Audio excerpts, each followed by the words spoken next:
अस्सलाम वालेकुम नादरीन, मैं ਤੁਹਾਡਾ ਹੋਸਟ ਅਖਤਰ ਚੌਧਰੀ ਤੇ ਤੁਸੀਂ ਵੇਖ ਰਹੇ ਹੋ ਮੇਰਾ YouTube ਚੈਨਲ।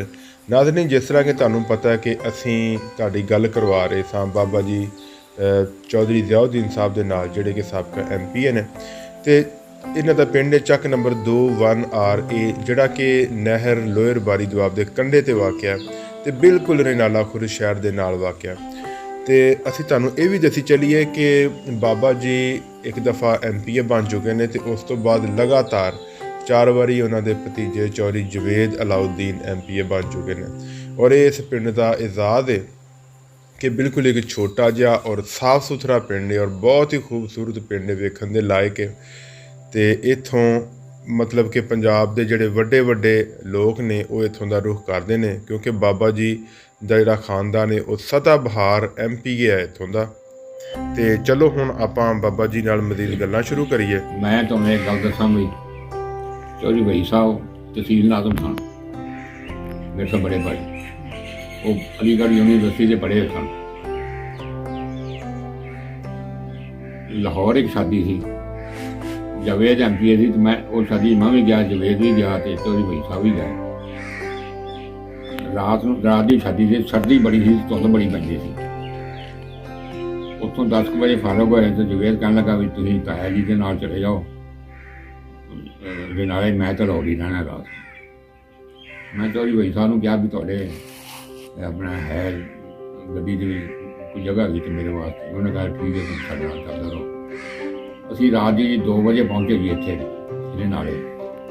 ਹੁਣ ਪੂਰੇ ਰੇਨਾਲੇ ਸ਼ਹਿਰ ਦੇ ਵਿੱਚ ਕੋਈ ਬੰਦਾ, ਕੋਈ ਚੌਕੀਦਾਰ, ਕੋਈ ਨਹੀਂ ਸੀ ਕਿਸੇ ਕਿਸਮ ਦਾ ਵੀ। ਉਹਨਾਂ ਦੇ ਮਕਾਨ ਦੇ ਅੱਗੇ ਆਣ ਕੇ ਗੱਡੀ ਖੜ੍ਹਾਈ, ਮੈਨੂੰ ਕਹਿੰਦਾ ਉੱਤਰ। ਮੈਂ ਕਿਹਾ ਨਹੀਂ ਜੀ, ਮੈਂ ਤਾਂ ਪਿੰਡ ਜਾਣਾ। ਕਹਿੰਦਾ ਨਹੀਂ, ਤੂੰ ਰਾਤ 'ਚ ਚੜ੍ਹੋ ਤੇ ਸਵੇਰੇ ਚੱਲ ਜਾਈਂ ਪਿੰਡ। ਮੈਂ ਕਿਹਾ ਨਹੀਂ ਜੀ, ਮੈਂ ਤਾਂ ਹੁਣੇ ਪਿੰਡ ਜਾਣਾ। ਫਿਰ ਕਹਿੰਦਾ कि ये गाड़ी जो है ना, वो उर्दू बोल रहे थे। कहते ये गाड़ी जो है ना, ये गवर्नमेंट ने मुझे दी है, आपको तो नहीं दी है। ये आप ऐसे करें कि टैक्सी ले, वहाँ की टैक्सी पे बैठ के चले जाएँ, ये गाड़ी नहीं जाएगी। मैं कहा जी क्या बात। मैं कहा जी आ तक खलोता है, होने छड़ के मैंने कहता नहीं, ये गाड़ी मेरे लिए है, आपके लिए नहीं है, लिहाजा मैं गाड़ी नहीं दे सकता। आप रात मेरे पास रहो, अगर रात नहीं रहना तो फिर आप टैक्सी लेकर चले जाओ, मैं गाड़ी नहीं। यानी ऐसे ईमानदार बंदे सन और बेचारे बहुत हो गए नहीं, लेकिन अच्छे आदमी सन। हाँ जी बिल्कुल जी, अल्लाह पाक उन्हें दर्जात बुलंद हाँ करे। जी गल है भी, सब तो पहली गल है भी साडा सिलेबस जिहड़ा है ना, वो हुण तां अल्लाह जाने असीं तो कदे वेख्या नहीं गा। साडे ज़माने दा सिलेबस अच्छा सिलेबस सी, दीन याद भी पढ़ाई जाती सी और मास्टर भी बड़े काबिल सन, उस्ताद भी बड़े काबिल सन। ट्यूशन ਨਾਂ ਦਾ ਨਹੀਂ ਸੀ, ਕੋਈ ਬੰਦਾ ਨਹੀਂ ਸੀ ਜਾਣਦਾ ਵੀ ਟਿਊਸ਼ਨ ਵੀ ਕੋਈ ਹੁੰਦੀ ਹੈ। ਕੋਈ ਟੀਚਰ ਜਿਹੜਾ ਨਾ ਟਿਊਸ਼ਨ ਨਹੀਂ ਸੀ ਪੜ੍ਹਾਉਂਦਾ। 8ਵੀਂ ਜਮਾਤ ਤੇ 10ਵੀਂ ਜਮਾਤ ਇਹਨਾਂ ਦੇ ਮੁੰਡਿਆਂ ਦਾ ਓਵਰ ਟਾਈਮ ਲੱਗਦਾ ਸੀ, ਸਰਦੀ ਹੋਵੇ ਗਰਮੀ ਹੋਵੇ। ਸਵੇਰ ਨੂੰ 1 ਘੰਟਾ ਤੇ ਛੁੱਟੀ ਤੋਂ ਬਾਅਦ 1 ਘੰਟਾ। ਤੁਸੀਂ ਵਾਰਾਂ ਦਾ ਨਾਮ ਵੇਖੋ ਕਿੱਥੇ ਆ, 4 1AL 1 1AL ਕੇ ਪਲਾਟ। ਮੁੰਡੇ ਸਾਈਕਲਾਂ 'ਤੇ ਆਉਂਦੇ ਸਨ ਤੇ ਸਾਈਕਲਾਂ 'ਤੇ ਜਾਂਦੇ ਸਨ। ਇੰਨੀ ਦੂਰ ਤੁਸੀਂ ਵੇਖ ਲਓ, ਲੇਕਿਨ ਉਹ ਓਵਰ ਟਾਈਮ ਵੀ ਨਾਲ ਅਟੈਂਡ ਕਰਦੇ ਸਨ। ਕੋਈ ਮਾਸਟਰ ਜਿਹੜਾ ਹੈ ਨਾ ਪੈਸੇ ਨਹੀਂ ਸੀ ਲੈਂਦਾ ਓਵਰ ਟਾਈਮ ਦੇ। ਅੱਜ ਕੱਲ੍ਹ ਓਵਰ ਟਾਈਮ ਦਾ ਤਾਂ ਕੋਈ ਹੁਣ ਕਨਸੈਪਟ ਹੀ ਨਹੀਂ ਰਹਿ ਗਿਆ। ਹੁਣ ਤਾਂ ਪੈਸੇ ਆਪਣੇ ਸਕੂਲਾਂ ਦੇ ਵਿੱਚ ਪੜ੍ਹਾਉਂਦੇ ਨਹੀਂ, ਕਿ ਆਪਣੀਆਂ ਅਕੈਡਮੀਆਂ ਬਣਾਈਆਂ ਨੇ, ਉੱਥੇ ਮੁੰਡਿਆਂ ਨੂੰ ਬੁਲਾਉਂਦੇ ਨੇ, ਉੱਥੇ ਆਓ, ਉੱਥੇ ਪੜ੍ਹੋ। ਅਤੇ ਸਿਲੇਬਸ ਜਿਹੜਾ ਹੈ ਨਾ, ਇਹ ਇੱਕ ਤਾਂ ਯਕੀਨੀ ਹੋਣਾ ਚਾਹੀਦਾ ਹੈ, ਸਾਨੂੰ ਪਤਾ ਲੱਗਣਾ। ਅਤੇ ਤਾਰੀਖ ਇਸਲਾਮ मैं अलग तो लैके ये तक सारी मैंने पता है। तारीख हिंदुस्तान जी है वो सारी पता सानू पढ़ाई जाती सी। तारीख इंग्लिस्तान सानू पढ़ाई जाती सी, सारी वो भी सानू सारी पता वो पढ़ाई जाती सी।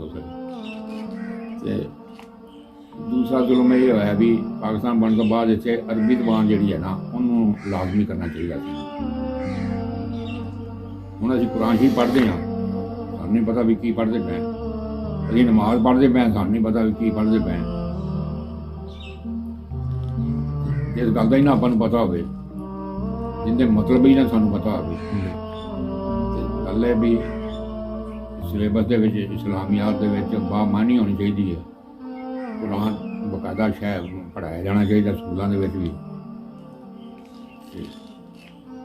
नमाज जी है ना वो लाजमी पढ़नी चाहिए हर बंदे, और उनका मतलब भी समझना चाहिए कि नमाज मैं पढ़ रहा, मैं की पढ़ रहा। ਬਾਕੀ ਜੀ ਬਸ ਲੇਕਿਨ ਇਹ ਹੈ ਵੀ ਹੁਣ ਇਹ ਵਕਤ ਜਿਹੜਾ ਹੈ ਨਾ, ਹੱਲ ਵੀ ਅਸੀਂ ਕਹਿੰਦੇ ਹਾਂ ਵੀ ਕੁਛ ਬਿਹਤਰ ਹਾਲ ਹੀ ਹੈ, ਲੇਕਿਨ ਅਗਰ ਹਕੂਮਤਾਂ ਇਸੇ ਤਰ੍ਹਾਂ ਰਹੀਆਂ ਨਾ ਜੀ, ਜੇ ਤਾਂ ਤੁਸੀਂ ਕਹੇ ਜੇ ਐਲਾਨ ਮੇਰਾ ਹੋ ਗਿਆ, ਇਹ ਵਜ੍ਹਾ ਕਿਉਂ ਹੋਈ ਵੀ, ਫਿਰ ਉਹਦੀ ਗਿਣਤੀ ਨਹੀਂ ਹੋਣ ਦਿੱਤੀ।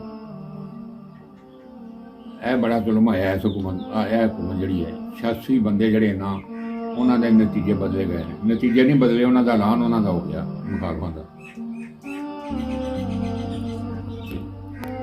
ਇੱਥੇ ਅਨਾਜ ਦਾ ਮਸਲਾ ਹੈ ਬੜਾ, ਅਸੀਂ ਵੀ ਫੌਜੀਆਂ ਦੀ ਔਲਾਦ ਹਾਂ, ਫੌਜੀਆਂ ਨਾਲ ਸਾਨੂੰ ਹਮਦਰਦੀ ਹੈ। ਫੌਜ ਅਗਰ ਸਾਡੀ ਮਜ਼ਬੂਤ ਨਾ ਹੋਵੇ, ਅਗਰ ਮਜ਼ਬੂਤ ਨਾ ਹੁੰਦੀ, ਇੰਡੀਆ ਸਾਨੂੰ ਕਦੇ ਧੜਮ ਕਰ ਜਾਂਦਾ। ਐਟਮ ਬੰਬ ਬਣਾਇਆ ਹੈ, ਐਵੇਂ ਥੋੜੀ ਬਣ ਗਿਆ ਜੀ। ਕਿ ਅਗਰ ਐਟਮ ਬੰਬ ਨਾ ਬਣਦਾ, ਆਹ ਫੌਜ ਤਾਂ ਸਾਡੀ ਜਿਹੜੀ ਹੈ, ਇਹ ਕਮਾਂਡਰ ਜਿਹੜੇ ਸੀ, ਇਹ ਤਾਂ ਸਾਰੇ ਅਯਾਸ਼ੀਆਂ ਕਰ ਰਹੇ ਨੇ, ਸਾਰੇ ਅਕਸਰੀਅਤ ਇਹਨਾਂ ਦੀ। ਜਿੰਨੇ chief of army staff retire ਹੋਏ ਨੇ, ਉਹਦੇ 2-3 ਹੀ ਮੁਲਕ 'ਚ ਰਹਿੰਦੇ ਨੇ, ਬਾਕੀ ਤੇ ਸਾਰੇ ਬਾਹਰ ਦੇ ਮੁਲਕਾਂ 'ਚ ਰਹਿੰਦੇ ਨੇ। ਇੱਥੇ ਉਹਨਾਂ ਦੇ ਪੈਸੇ ਹੀ ਨਹੀਂ ਗਏ, ਇੱਥੇ ਉਹ ਰਹਿੰਦੇ ਹੀ ਨਹੀਂ ਗਏ, ਘਰ ਬਾਰ ਕੀਤੇ ਹੋਏ ਉਹਨਾਂ ਨੇ। ਇੱਥੇ ਤਾਂ ਮਿਰਜ਼ਾ ਹਸਨ ਬੇਗ ਇੱਕ ਰਹਿੰਦਾ, ਕੋਈ 1-2 ਹੋਰ ਰਹਿੰਦੇ ਨੇ ਇੱਥੇ, ਬਸ ਹੋਰ ਤਾਂ ਬਾਕੀ ਤਾਂ ਕੋਈ ਨਹੀਂ ਰਹਿੰਦੇ।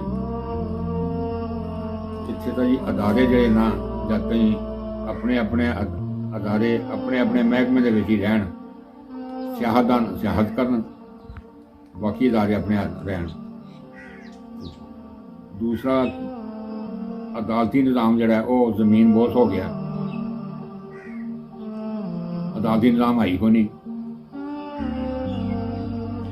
ਸਾਊਦੀਆ ਦੇ ਵਿੱਚ 8ਵੇਂ ਦਿਨ ਫੈਸਲਾ ਹੋ ਜਾਂਦਾ, ਉਹਦੇ 'ਚ ਅਮਲ ਹੋ ਜਾਂਦਾ।